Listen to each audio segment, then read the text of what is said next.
Although the faces in the Canadian classroom have changed, the underlying issues remain the same, and teachers find themselves struggling to deal with these challenges.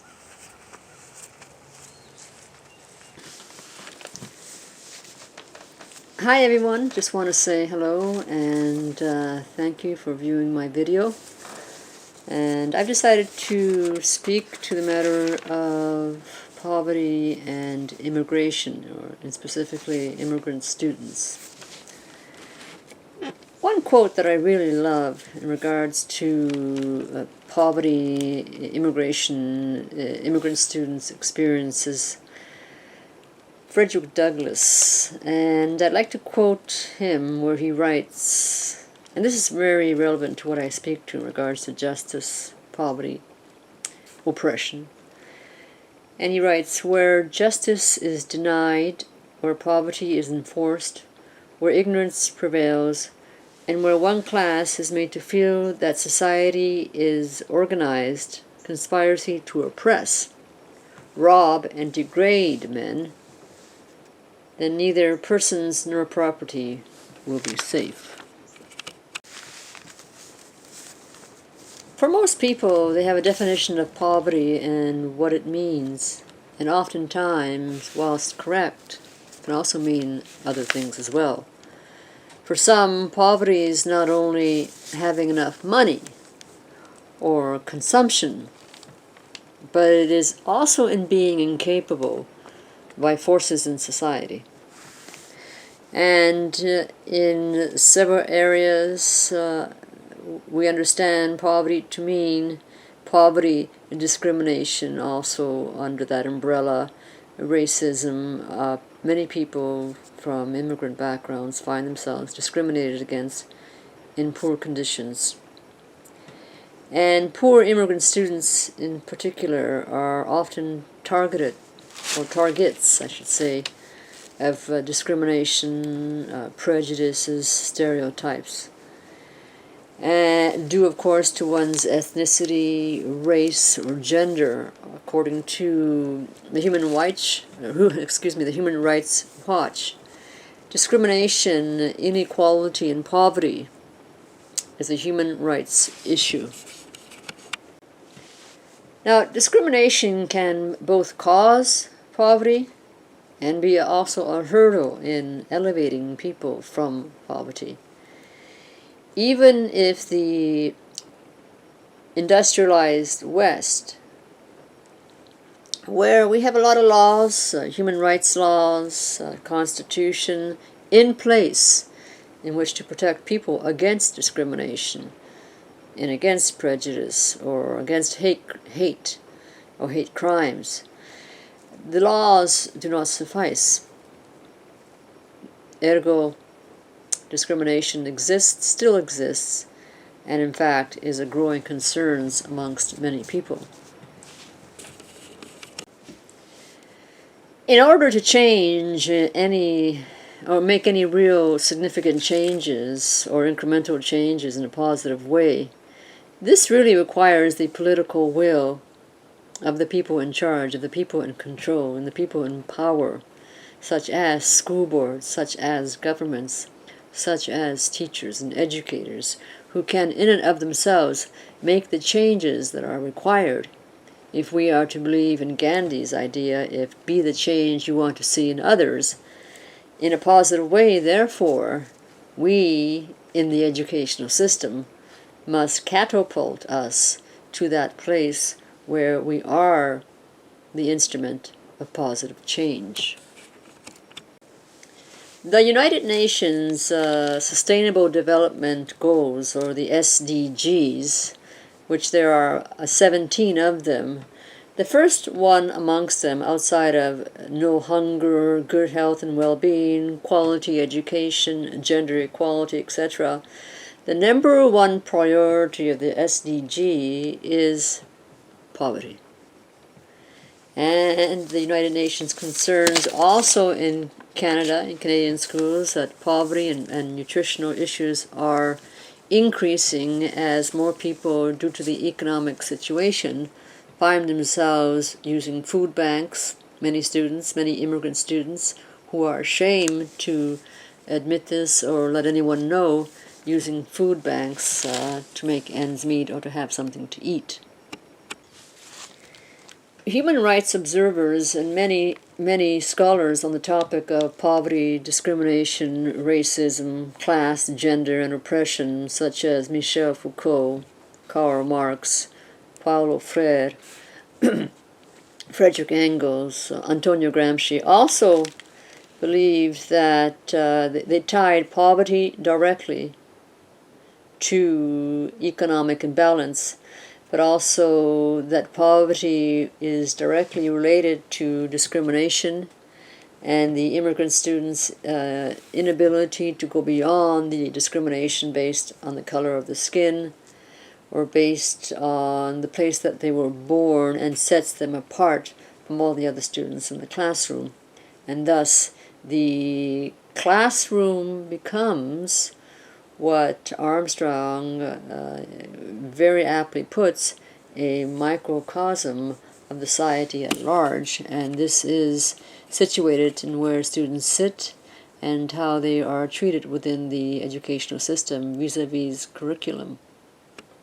Now the question one might ask is, where do the students, immigrant students, learn about the imbalance in our own society? Who are the people in control? Well, the teacher in front of them oftentimes represents a middle class or middle class values to which immigrant students are not familiar with. Oftentimes they come from fragmented societies. If they're recent refugees, perhaps traumatized as well to the environment that they just came from. So the racism that I referred to, the sexism, the class differences in the general population is also seen in the classroom. A teacher's perception of the immigrant student forms the worldview of immigrant students. And oftentimes it's not a positive worldview according to prejudicial or presumptive perceptions or ideas of what they're capable of. The marginalized students, which in this discussion is immigrant students. And how does this happen? It happens when students are either beknownst or unbeknownst begin to accept their own oppression, and then many calling it freedom. So it's like being in chains, invisible chains, and yet being told that you're free. So if Jean-Jacques Rousseau was right, if we are born free, then why are we everywhere in chains? Open and end quotations. But it goes without saying that Gorski's system is designed for the economically advantageous groups, which are the middle and upper middle classes, and the oppression of immigrant students begins at a deficit position, as Gorski views it, and this is something that is still continuing today as well.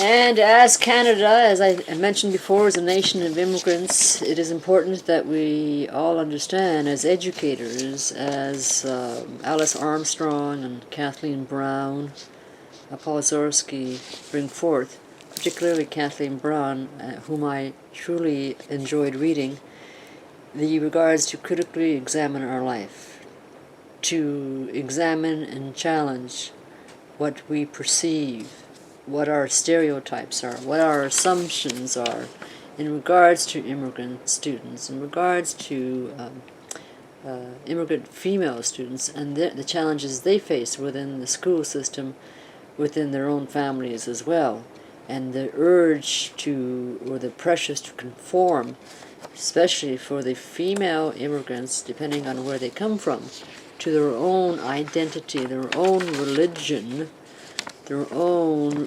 customs is extraordinary.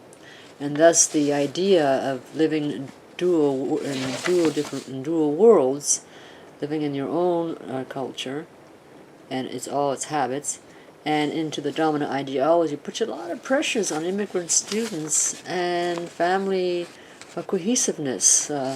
And this alienation from one's family, really, you see the cracks when you visit the classrooms that have students from various countries who have to conform to the dominant ideology, and the pressures of home are pushing back that they don't want. So a lot of challenges for immigrant students to really navigate through two different worlds and several languages as well. Quite a feat.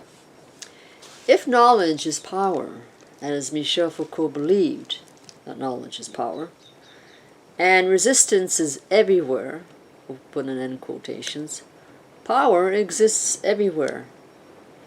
And therefore it is incumbent upon people who feel that they are being discriminated against and or oppressed within the dominant ideologies to resist in a manner that demonstrates and articulates the frustrations within an educated environment. And it is also a way that can transform the student's life in the classroom and us as teachers in the classroom. And Freire and others speak about it directly, that the dominant patriarchal system, as Gorski also in the myth of the culture of poverty posits, it is the view that immigrants are unmotivated or that they're lazy, perceptions and all this that really shows in the power imbalance in the classroom. And this is fueled by stereotypes that are still quite prevalent, as can be demonstrated. All you need to do is look on Facebook or the social media, and some of the best of humanity comes forth, but also some of the worst of humanity is shown in the racism, sexism, misogynistic viewpoints that are put out there in the digital world. That being said, I think that as teachers, for myself, it is quite empowering to be part of this class.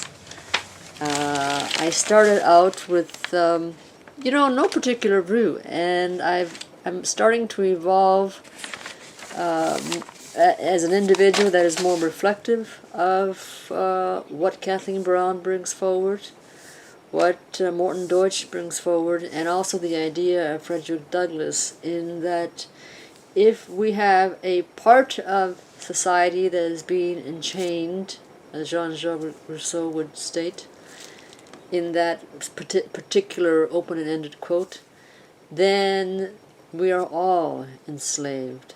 And who wants to be enslaved? In realizing the full potentials of immigrant students in the design of curriculum, in the tools or instruments of testing and evaluating and assessment, as Alice Armstrong brings forth. Oftentimes it is discriminatory, either by design or by other means, and is skewed often to view or to have immigrant students be less than their full potential. So that in the curriculum designing for immigrant students, especially the poor immigrant students, has to also be brought forward. And for me, as a teacher and educator, as a person who believes in learning is lifelong, as long as I'm alive, to be able to share that with students is something that I have really grown in the last few months since I began this course, and I'm really appreciative of that evolving of my own thoughts and my own empowerment. And thank you very much.